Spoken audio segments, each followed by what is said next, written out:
Husker fans, this season Woodhouse is helping us celebrate 100 years of Memorial Stadium.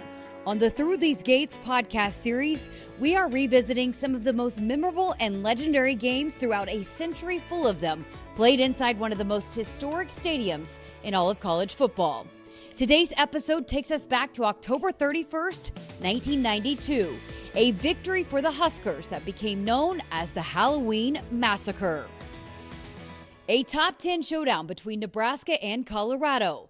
The Buffaloes came in riding a 25-game Big 8 win streak. The last team to have beaten Colorado in conference play was the last time Nebraska beat Colorado in 1988. Trev Alberts and Ron Brown recall the lead-up to the matchup. There was a lot of talk about rivalries, and it just happened to be at that time Oklahoma wasn't quite they had gone through some transitions, and so they weren't quite as competitive as they historically had been. And, you know, Nebraska-Oklahoma was always the rivalry game, and then we had this other school that historically hadn't been as successful, decided that, you know, they were going to name us their rival. And so that was a little bit awkward. But to their credit, you know, Colorado had really done a great job, and they brought in a lot of great talent in Boulder, and they were really good. And it was challenging for us because there was this new group that had come in that we were struggling with, that were playing our style, our physical style. They were running the football, and so yeah, there was some concern. They may not have been our rival, but we were well aware of who they were, and we didn't particularly care for them too much. We knew that Colorado had turned a corner. You know, they had won a title, national title in 1990. And we had tied them in 1991 for the Big 8 championship in a cold game out there in Boulder. It was a tie when they had ties. They didn't have overtime back then. So we ended up tying for the Big 8 title that year. So it was always a tough game. They had recruited extremely well. In the 92 season, it was a clear delineation in terms of what they wanted to do offensively. They hired offensive coaches that were interested in throwing the football. They started recruiting great receivers, drop back more like quarterbacks rather than the option style. So we knew that we expected to see the ball in the air quite a bit, but they had quality athletes, and so that night was obviously a big game for us. On most Saturdays, Nebraska was kicking off at 1 p.m., but for this top 10 showdown, temporary lights were brought in for a night kickoff on a drizzly Halloween Eve. You know, we didn't even have permanent lights here. So I just remember a lot of hype around the game. We were both top 10 programs. It was Halloween. And then during the week, they started like strolling in these massive lights, and you could just Jessica, you could just feel it building up, like this must be a really big deal. Because back in those days, you didn't play night games. I mean, it was not, I'm not saying we never did, but you had to rent. I mean, it had to be a big enough deal to spend the money to go rent temporary lights to play at night. Because we didn't have permanent lights. I mean, the average fan today wouldn't even think of that, right? We play so many night games. So the fact that it was at night, the fact that it was Halloween, and the fact that you could just sense and feel that this was going to be different. But they also had totally changed their offense. They had decided to kind of go away from the Darian Hagan style of offense, and they had recruited Coy Detmer, and they had Cordell Stewart, and they had Michael Westbrook, and they had Ray Caruth, and they had this extreme talent, and we knew that it was going to be a real challenge for us, but just an opportunity to reestablish ourselves at home as the leaders in the Big 8 at that time. Did that feel different? Because right now, like you said, you just take it for granted, like you play at all times of the day, but then it didn't happen. So as a player, did it feel different to play at night? It felt so different. And, we were so used to the games always toe meets leather at 1 p.m. It was the same routine every single Saturday. We stayed over there on East Campus. We'd get up in the morning for breakfast. You'd come over. You'd have the police escort, from East Campus. You'd walk through the deal. And this was just way different. We had to figure out, we're playing at night. So I remember Coach Samuel, my position coach, he had us leave the room. Your family could come, but only for this time. We'd walk around a little bit. They were afraid of us just laying in bed all day and being lethargic. We just didn't quite know what to do with ourselves. In the end, I think what happened was we just had all day to let our emotions and adrenaline kind of build up. And I think there was so much built up that first play, when my dear friend Travis Hill intercepted that first play, it was just this collective let out of emotion that had been building up for so many years, and then throughout the course of that day as we were getting ready for the game. Colorado had moved from a smash-mouth ground attack to more of an air-it-out style of offense, and from the first pass, the Blackshirts were ready for it, making it a very long day for Colorado quarterback Corey Detmer. The very first play of the game, Detmer's pass tipped into the hands of Travis Hill to give the Husker offense the ball on the 15-yard line. Nebraska would capitalize on the turnover on Calvin Jones' first touchdown of the day. 7-0, Nebraska would take the lead with just over a minute off the clock in the first quarter. For me, that was the loudest game ever, because it was right in that south end zone, and where it was just wild and crazy. And, it was also a night game where, the fans were spending the day getting ready. So they also had this emotion that was really built up. And so it just had this, it was gray, kind of misty. It just felt ominous in a sense. And it just matched the entire evening, and it just snowballed in Colorado. But we set the tone that first play with that interception by Travis. It would remain 7-0 through the first, and on the Huskers' first offensive possession of the second quarter, the first play was a handoff to Jones, who found room on the outside 47 yards and in for his second score as Nebraska took a 14-0 lead, as Oranges were already raining down onto the field. Frazier takes the snap, gives it on a counter play. Jones runs behind a blocker, 45, 40, 35, 30, 25, 15. He's gone. Touchdown. Touchdown! Touchdown! Tremendous blocking by Will Shields and Rob Zadiska, but Calvin Jones, who's averaging 9 yards per carry, busts a 47-yarder against the Buffaloes. Jones with 2 touchdowns in this game. Yeah, Calvin, he got so excited that I think he may have fumbled before he crossed the goal line. Thankfully, we didn't have instant replay in those days, and thankfully, we didn't have the 15-yard penalty if you took your helmet off, because Calvin got his helmet off fast a couple times. But just a couple counter plays, simple counter plays, great, offside guard and tackle pulling around, great blocking downfield by the wide receivers, and a couple of those runs answered some Colorado momentum, and really just kind of, I think, we always talked about when you have a chance where a team is kind of on the verge of wilting, you have to be able to shut the door on them, and a couple of Calvin's runs were in that mode. Calvin was a big play guy, boy. I tell you, he ran the ball really well. He had a great season. He had 6 touchdowns in one game against Kansas in another season. So we knew we had a great player in him. But our I-back, the I-backs that we had were all big-time guys, really good players. I think the key to our football team was just the fact that the mindset was, we're going to out-tough you. We're going to smack you and hit you. We hadn't won a national championship yet, but we were moving in that direction, because before we were going to be a national championship team, we were going to be the most physical team in college football. And that's just the way our system worked, and certainly it showed up that night. With 6:31 left in the second, Detmer threw his second interception. Nebraska added a field goal to go up 17-0. The Buffaloes would finally get on the board with their one score of the day, with 3:37 in the second to cut it to 17-7. With 2 minutes in the half, another takeaway from the Blackshirts and Travis Hill, giving the offense another opportunity to score going into half. With 1:03 on the clock, 3rd down and 4, the Fumbarusky to Will Shields would set up Calvin Jones' 3rd score of the day and a 24-7 halftime lead. Coach Osborne always had a player or two like that, and the Fumbarusky, not long after that, got outlawed. You couldn't do that anymore.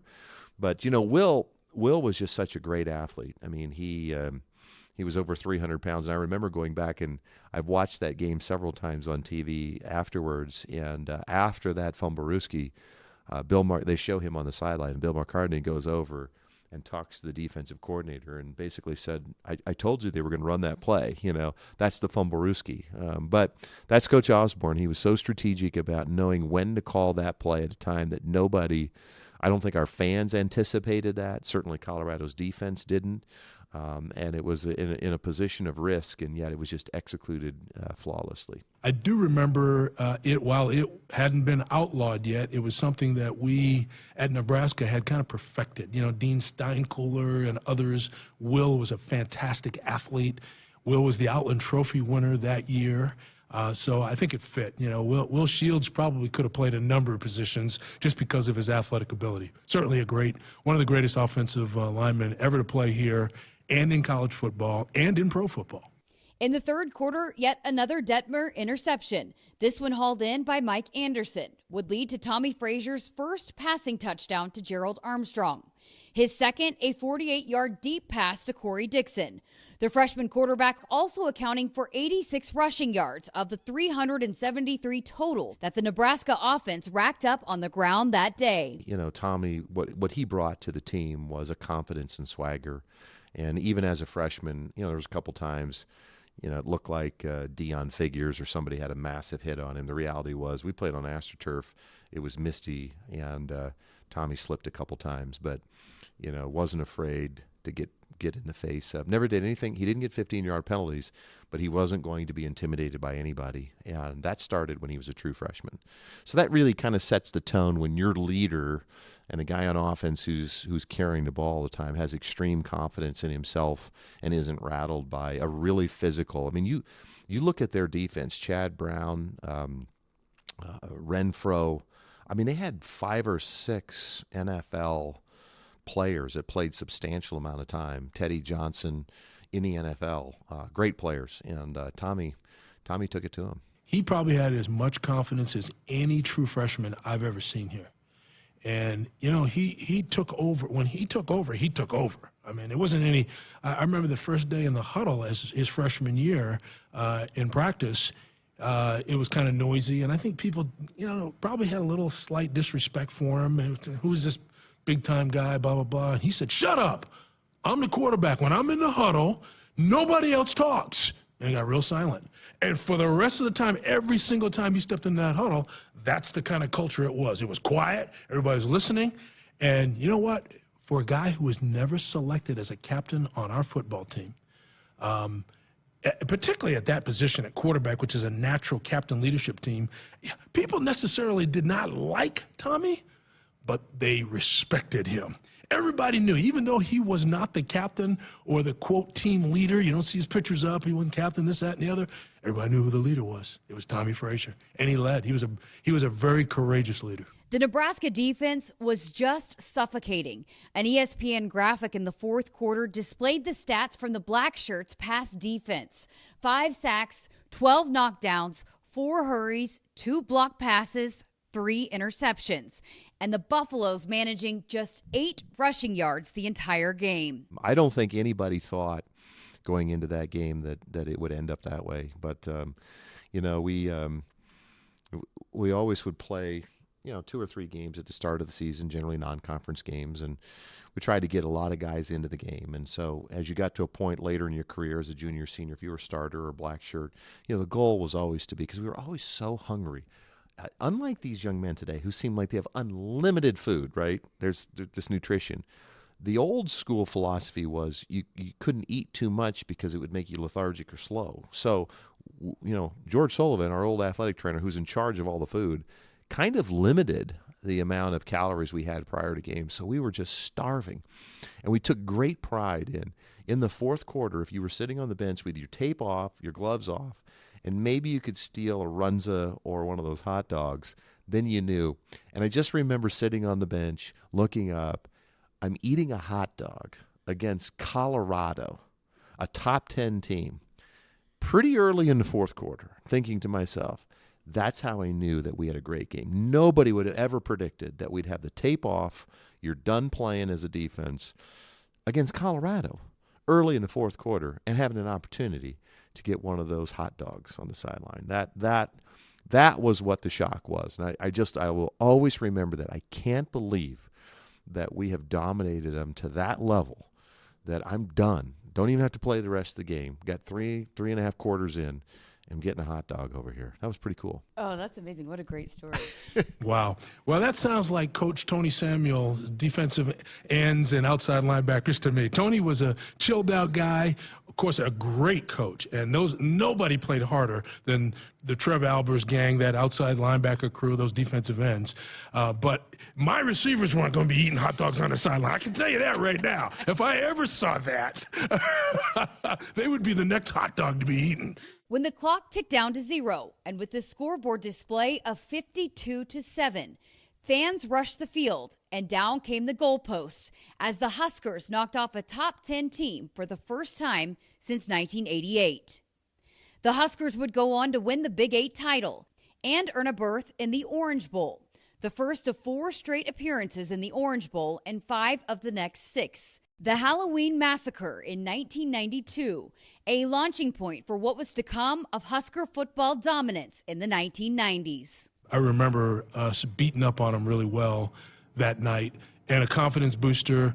There was something about the 92 season that even the bowl game that year that we played in, we were much closer. We lost to Florida State that year, but we were much closer. You could see there was something different about us. We had won the Big 8 conference. We hadn't arrived yet, but we were on the verge of it. And the bowl game proved that we were getting closer to the national powerhouses. And that's part of our challenge, right? I mean, we've had a taste of what that feels like, and it felt so good. I mean, it just, as you mentioned earlier, I mean, just the pent-up emotion that was built up over time based on our previous struggles. And not just the struggles against Colorado, but there was a larger picture here. I mean, we had some just consistent struggles against bigger teams and ranked teams. And so to just kind of let it all out, it wasn't just our team, it was our entire state, it was our fan base, this collective, and it really carried to the next week, because a lot of people forget the next week we played also another top 10 team in Kansas the following week,